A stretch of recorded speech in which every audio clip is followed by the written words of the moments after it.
Hey guys, welcome to our YouTube channel. Last video lesson में हमने displacement reaction और double displacement reaction के बारे में समझा था। आज हम बात करेंगे फिफ्थ और लास्ट पार्ट की, जो कि हमारा oxidation and reduction. And now oxidation और रिडक्शन क्या होता है, पहले समझेंगे ऑक्सीडेशन।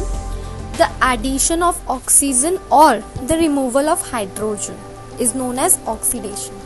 मतलब या तो ऑक्सीजन का एडिशन हो रहा है या फिर हाइड्रोजन का रिमूवल हो रहा है। मतलब या तो हाइड्रोजन हट रहा है या ऑक्सीजन ऐड हो रहा है। For example Cu2Cu plus O2, when we give heat to that reaction, then हमारा रिजल्ट क्या है 2CuO, यानी कि हमारा ऑक्सीजन ऐड हो रहा है, कॉपर में Cu ऐड हो रहा है। दैट मीन्स ये हमारा ऑक्सीडेशन रिएक्शन है।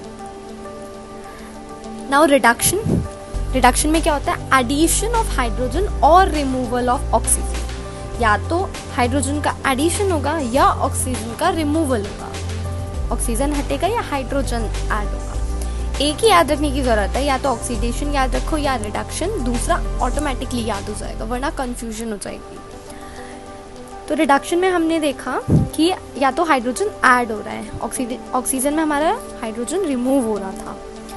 For example CuO plus H2, अगर हम इसमें हीट देंगे तो हमारा Cu plus H2O हो जाएगा।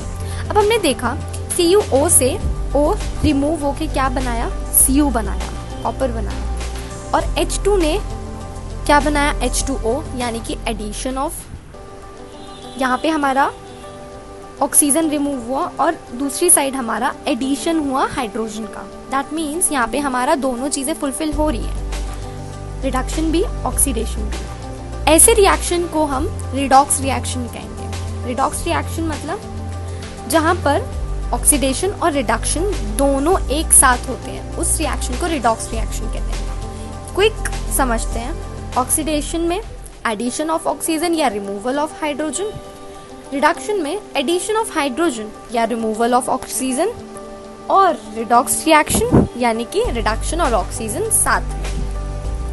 तो ये तो हमारा सारे पार्ट्स खत्म हो गए केमिकल रिएक्शन के। अब हमारा लास्ट टॉपिक बचता है इस चैप्टर का, effects of oxidation in daily life. मतलब हमारी डेली लाइफ में ऑक्सीडेशन जो हो जाती है उस पर कैसे इफेक्ट पड़ता है। अब पहला है कोरोजन। कोरोजन क्या होता है, डेफिनेशन से समझते हैं। When a metal is exposed to moisture, air, acid, etc. for some time, a layer of hydrated oxide is formed, which weakens the metal and hence metal is said to be corroded.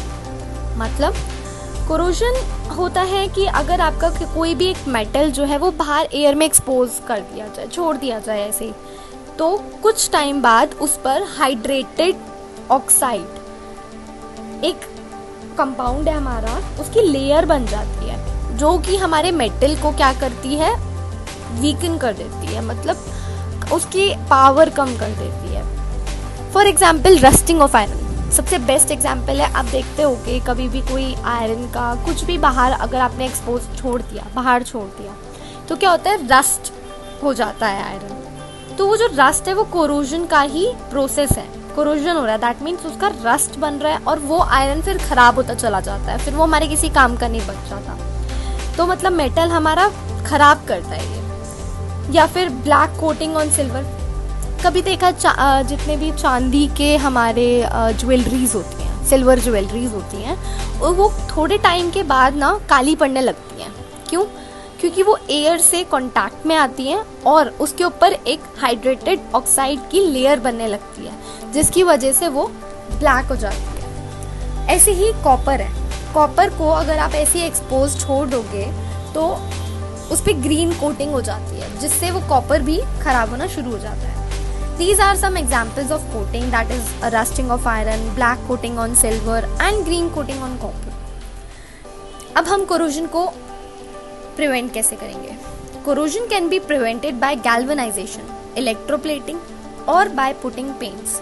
मतलब corrosion को हम galvanisation से या electroplating से या फिर मतलब उस पर पेंट पुट करने से हम हटा सकते हैं, मतलब बचा सकते हैं। काफ़ी सारे चीज़ें होते हैं कोरोजन की वजह से काफ़ी डैमेज हो जाता है कार बॉडीज़ पे, ब्रिजेस पे, हमारी आयरन रेलिंग्स पर, शिप्स पर और भी बहुत सारे मेटल्स के ऑब्जेक्ट पर जो ज़्यादातर आयरन के होते हैं। मतलब एक आयरन कोरोजन ऑफ आयरन एक बहुत सीरियस प्रॉब्लम है। हर साल उस पर काफ़ी पैसा खर्च किया जाता है बाय द गवर्नमेंट ताकि उस डैमेज्ड आयरन को रिप्लेस किया जाए। अब ये कोरोजन किस लिए होता है? क्योंकि वो उसमें मॉइस्चर्स और एसिड्स जो है जब एक्सपोज होते हैं मेटल से, जब वो उनके कांटेक्ट में आते हैं तो हम मॉइस्चर्स और एसिड्स को तो रोक नहीं सकते क्योंकि ये तो हमारे नेचर में प्रेजेंट ही है। पर हम कर सकते हैं, कुछ प्रिवेंशन ले सकते हैं। गैल्वेनाइजेशन, इलेक्ट्रोप्लेटिंग और putting paints, these are the prevention methods जिनसे हम कोरोजन को कम कर सकते हैं या कुछ टाइम तक के लिए पॉज कर सकते हैं। नेक्स्ट है हमारा रेंसिडिटी। रेंसिडिटी क्या होता है? डेफिनेशन देखते हैं। The oxidation of fats and oils when exposed to air is known as rancidity. It leads to bad smell and bad taste of food. मतलब कोई भी फैट्स एंड ऑयल जो हमारा ऑक्सीडाइज हो जाता है जब हम उसे हवा में छोड़ देते हैं तो उस प्रोसेस को क्या बोलते हैं? रेंसिडिटी। अब रेंसिडिटी से क्या होता है?